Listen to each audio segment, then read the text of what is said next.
Xin chào quý vị đang theo dõi kênh An toàn cho mẹ, sức khỏe cho con. Với cương vị một người công tác trong ngành y, chuyên ngành sản phụ khoa.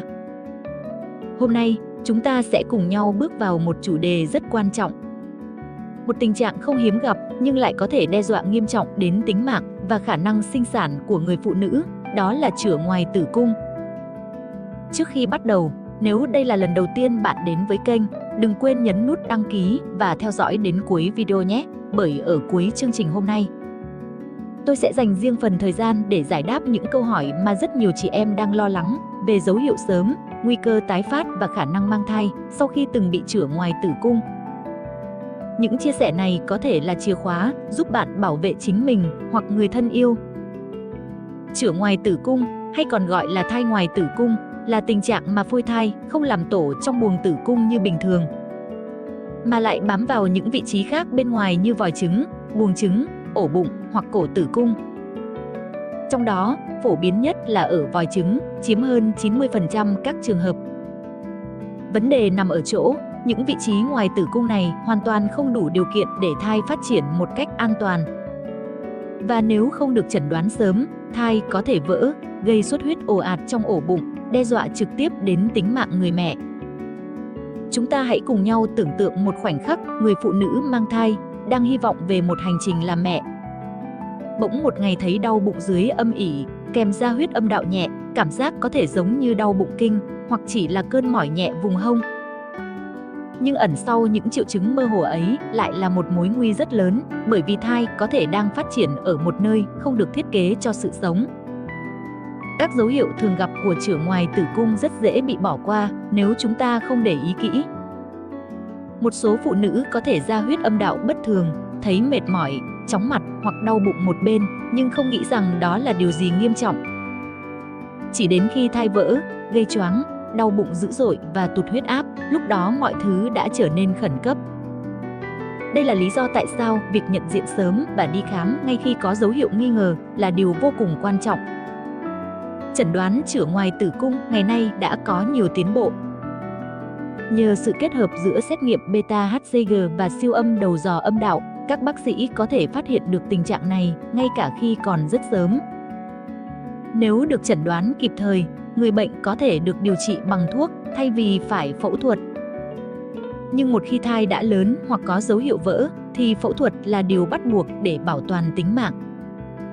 Có một điều khiến nhiều chị em băn khoăn, đó là tôi đã từng bị chữa ngoài tử cung, liệu sau này còn có thể có thai bình thường không?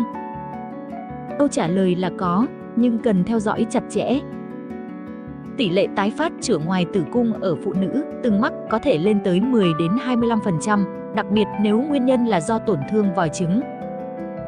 Tuy nhiên, nếu còn ít nhất một vòi trứng lành, khả năng mang thai tự nhiên vẫn hoàn toàn có thể xảy ra. Và trong trường hợp không còn vòi trứng nào, kỹ thuật thụ tinh trong ống nghiệm vẫn là một lựa chọn hiệu quả. Nguyên nhân của chữa ngoài tử cung có thể đến từ nhiều yếu tố: tiền sử viêm nhiễm vùng chậu, từng phẫu thuật vòi trứng, có thai nhờ hỗ trợ sinh sản, hoặc do hút thuốc lá và nội tiết bất thường.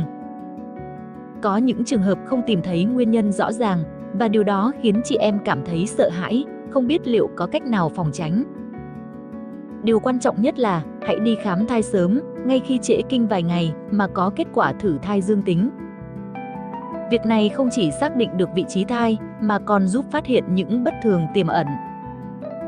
Về điều trị, ngoài thuốc Methotrexate dùng cho các trường hợp chưa vỡ và chỉ số HCG còn thấp, phẫu thuật nội soi vẫn là phương pháp được lựa chọn nhiều. Nội soi giúp lấy bỏ túi thai, bảo tồn vòi trứng nếu có thể, và nếu không, bác sĩ sẽ cắt bỏ vòi trứng bên tổn thương. Nhưng dù là điều trị bằng phương pháp nào, thì việc chăm sóc tâm lý cho người bệnh vẫn vô cùng quan trọng. Mất thai, dù là thai ngoài tử cung, cũng là một mất mát lớn. Sự cảm thông, chia sẻ và đồng hành từ gia đình và nhân viên y tế sẽ giúp người phụ nữ vượt qua giai đoạn khó khăn này một cách nhẹ nhàng hơn. Trước khi kết thúc phần chia sẻ chính, tôi muốn gửi gắm một điều: phụ nữ là những người mang trong mình khả năng tạo nên sự sống và cũng là người cần được bảo vệ nhất.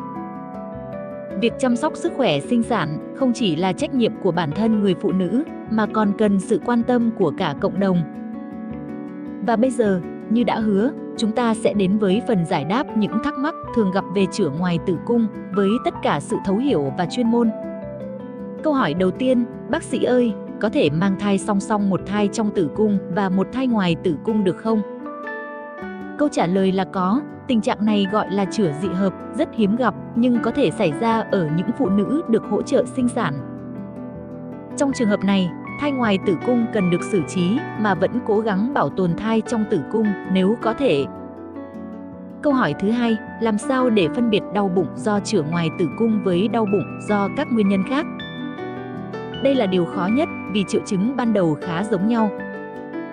Tuy nhiên, nếu bạn trễ kinh, thử thai hai vạch mà lại đau bụng một bên âm ỉ, kèm ra huyết âm đạo, hãy đi khám ngay, tuyệt đối không được chủ quan.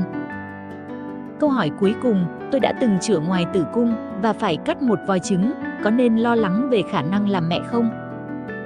Bạn hãy yên tâm, nếu vòi trứng còn lại khỏe mạnh, bạn vẫn có thể mang thai tự nhiên. Trong trường hợp cần hỗ trợ sinh sản, IVF là một lựa chọn hiệu quả và nhiều phụ nữ từng chữa ngoài tử cung vẫn sinh con khỏe mạnh. Cảm ơn quý vị và các bạn đã theo dõi đến phút cuối của video. Nếu thấy thông tin hữu ích, xin đừng quên chia sẻ video này để lan tỏa kiến thức đến nhiều người hơn. Hãy nhấn đăng ký và bật chuông thông báo để đồng hành cùng an toàn cho mẹ, sức khỏe cho con trong hành trình bảo vệ sức khỏe sinh sản và hạnh phúc gia đình. Xin chào và hẹn gặp lại trong các video tiếp theo.